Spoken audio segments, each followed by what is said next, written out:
திருவாசகம் பதிகம் 42 சென்னி 10 ஸ்ரீ மாணிக்கவாசகர் திருப்பெருந்துறையுள் அருளியது.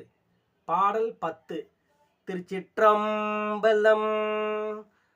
முத்தனை மூதல் சோதியை முக்கண் அப்பனை மூதல் வித்தினை சித்தனை சிவலோகனை திருநாமம் பாடி திரிதரும் பக்தர்கள் இங்கே வம்மின் நீர் உங்கள் பாசம் தீர பணிமீனோ சித்தம் மார்தரும் சேவடி கண்ணம் சென்னி மன்னி திகழுமே.